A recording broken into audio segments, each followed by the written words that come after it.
Well, welcome back to the Oasis podcast. I'm John Mark Yoder, and this is Wayne Weaver. Mm-hmm. It's been a while since we've done this, Wayne. Yeah. And it's good to be back doing this again, and I hope that the rest of you who are joining us will enjoy the topic that we're discussing. We haven't talked about, we've talked about a lot of things over the years, but today we want to talk about something we've actually covered before in other podcasts. But I don't know that we have ever just zeroed in on this topic. Yeah. It comes up a lot because we talk about these things. Mm-hmm. But we want to talk today about forgiveness. Mm-hmm. Now, you've talked about it in the past, Wayne, where you shared how God led you through, I think it was a multi-day praying through. Yeah. Mm-hmm. And you shared that before. And I think that was really, really good because you talked about forgiveness. And I think forgiveness is one of these things that we often look at as being one and done. It should be. I forgive, it's all done. And then we wonder why there's stuff that still comes up. Yeah. And we say, well, does forgiveness work? Well, we want to talk about that today. Mm-hmm. I'm really interested to hear what's been on your heart because as we were talking about doing this podcast, you mentioned that this is something that God has laid on your heart again, and I believe whenever that happens, it's on God's heart because of who's listening out here. Might be somebody out there that needs to forgive someone. I would believe that. Yeah. And I was just talking to someone recently, and they said how they listen to these podcasts. Yeah. And then he also made the mention that I look over, he said, every now and again, I look over at my wife and I just say, how did they know what we're dealing with? Because he says, you're talking about things that are right along that. So I'm believing that in these next several episodes that we're going to run, we're going to be talking about forgiveness, and I think this is so important. Yeah. A deeper understanding of the importance of forgiveness. Yeah. How far along were you in your Christian life before you realized what forgiveness is and how it works? It would have not been, we were always taught at home. You have to forgive, When you have a tussle between you and, there's 5 brothers total and 2 sisters. And, that's something my dad was always strong on. You got to forgive. Now, forgive each other. And then we had to make that statement, look at each other and say, forgive each other, and now give each other a hug. It's the only time we ever got hugs, is if we forgave someone. Oh, wow. That might be an interesting way to do it. Yeah. But, and I think that's taught in a lot of families and a lot of homes. It's a good thing. It's a principle that we need to learn when we're young.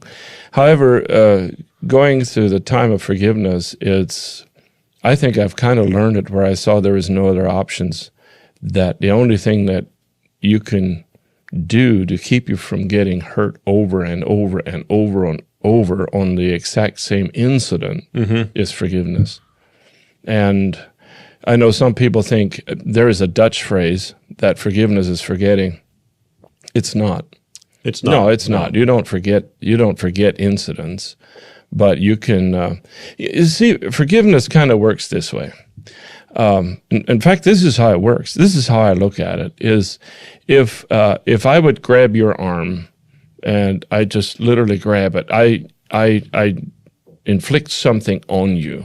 Right. Okay. So give me your arm there, and I just go like that, and what I said is intended to hurt. Mm-hmm. And the only way, this is really how I see this and how it works, the only way that you can keep this from hurting is if you can get my hand off of your arm. And as long as that sting that I created to pierce you with stays there, you're going to be hurting. But if you forgive me, it's the only way that it unlatches my hand.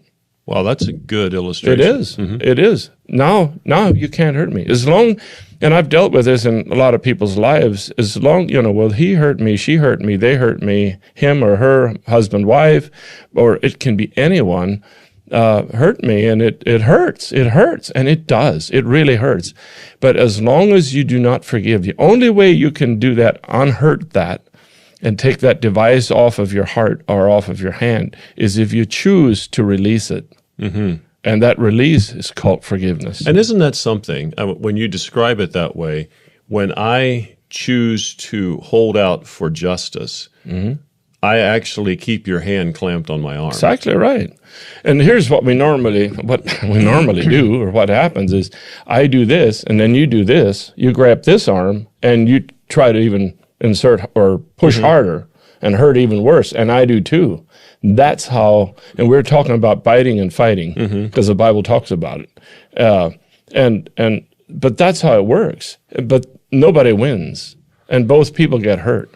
But if you release that person, it's the only way that infliction, whatever you call it, will stay there until you make the choice to release it. And by you hurting me worse does not release that. And this is and here is the thing. I think the first verse that we want to look at is this very thing, because now when this happens, the devil will actually take an advantage over you. Right. I was just getting ready to read that because I think this is so important. That is the picture.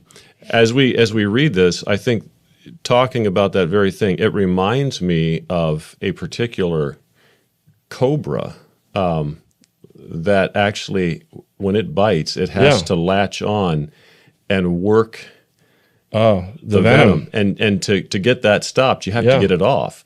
Yeah. Some, like a rattlesnake will just pierce, but a cobra will needs to latch on and work that. When you do that, there's a poison. But let's read this. There's a reason the devil is called serpent. Yeah, it is. The old serpent. His bite. So 2 Corinthians chapter 2, 10 and 11, Paul was talking with the church about forgiving an individual. This was something that had been latched onto the church itself. But then this is what he says in verse 10, "To whom ye forgive anything, I forgive also. For if I forgave anything, to whom I forgave it, for your sakes forgave I it in the person of Christ." And then he puts this little thing that you were talking about. Verse 11 says, "Lest Satan should get an advantage of us, for we are not ignorant of his devices." Yeah. See, what happens is it's talking about forgiveness, and it's even saying that Paul chose to forgive because the brothers forgave. In other words, I heard that you forgave them, so I will also do that. And even though it did not hurt Paul, but Paul chose to follow their pattern of doing, and that is forgiveness. If you can forgive him, I forgive him. I hold nothing against them either, whatever this incident was. However, but then it says, "Lest Satan will have an advantage." And that word advantage simply interprets overreach. That's an overreach. That's an overreach. And when I do that, I can actually control your balance. I can control your, I'll be like a sting to you. I'm an irritant to you. And wherever you walk, you're wrestling with this. And next time you see me, the arm's still, there's an overreach of the devil that he's taken advantage of you, and it's done through a person's wounding in your life. And even though we cannot maybe protect us completely from being wounded at times, but we can forgive, and that undoes that. This is what Jesus did between us and God. When what happened in the Garden of Eden, if there was ever be anyone that could hold eternities of bitterness, if we want to call it that way, would be what Satan did with the generations that God made to glorify him. He robbed that whole thing from him. And what God chose to do is give his son yet. And so that the power of forgiveness is real, that we can actually have that. And as God forgave us, so we forgive each other. And that is so important. There's another part here on this. It says, "For we are not ignorant of his devices." And the devices is this very thing, that actually a wound, and John, you know as well as I do, there is plenty of opportunity for this. Oh. People are constantly wounding, and woundings are often with the words. That's often what it happens. It's rare that someone just up and comes and beats me up. but we do what I think it was Jeremiah that said they chose to destroy him with their words, or something like that. Yeah, and that's how Satan normally does. He does things with words, and then the other thing that happens is then it inflames our imaginations. That's what I saw, and that's the devices of Satan. I've had this happen to me that I like an imagination starts building in me that is like unreal. It's like, wait a minute, this is getting way out of hand. There's a device that kind of overwhelms me that I think this is going to happen. It's imagination, and what that is a poison shooting in your arm or your heart that inflames the imagination, and it stirs up those things. It does, and now, it's very, very wicked. It's very wicked, very wicked. And in this case, I love this passage or this first two verses that we looked at here, because I think it also speaks to something that happens quite often when forgiveness is needed. Because often other people see what happened. And Paul says, to whom you forgive anything, I forgive also. Yeah. One of the things I've seen, especially in churches, is what I would call secondhand wounding. Where it didn't happen to me, but it happened to somebody I love. Yes. And what often happens is I take up that poison. It's almost like somehow that ricochets and gets me. And if I don't realize that you have forgiven, I may still carry this. That's and a very good point. How do I let go of that? Paul says, well, if you forgave, I forgive. But sometimes we don't even know that. And then he says, kind of like, this is how Christ forgave. This is how Christ forgives. Christ forgives when we forgive. And we block forgiveness even from God. The Bible says that in, our Father which art in heaven, the Lord's Prayer. Forgive our debts as we forgive. Forgive as we forgive. Not when we forgive. Forgive as we forgive.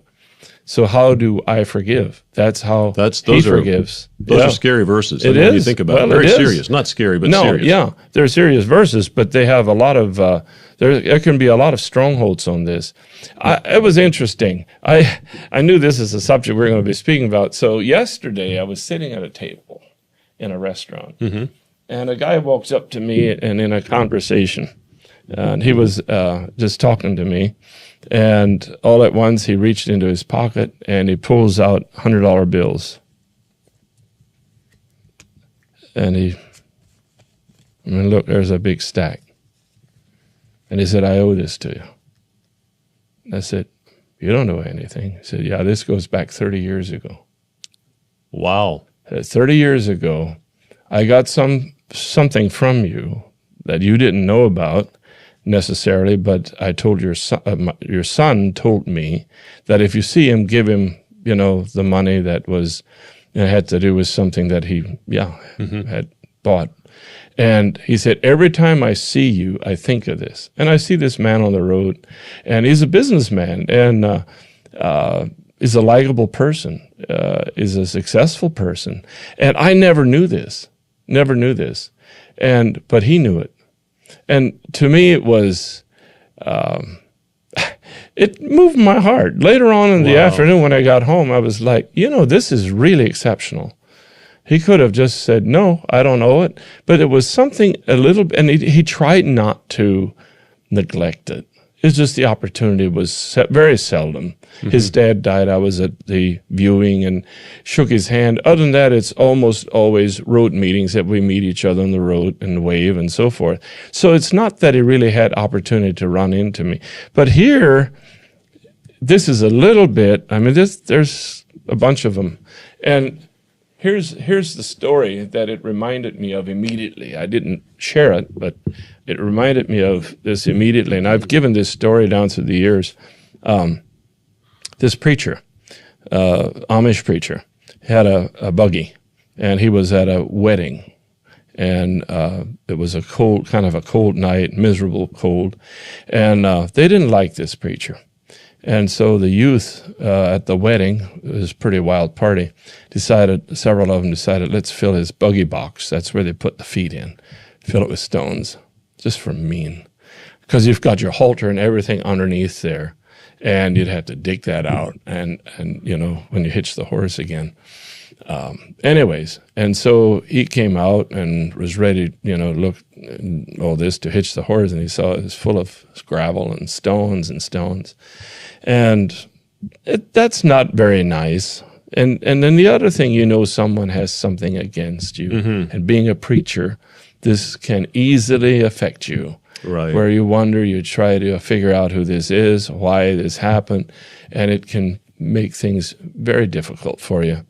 And anyway, so he just took the stones out, like one by one, and threw them away, and took the time to clean it all out before I went home. It was probably dark.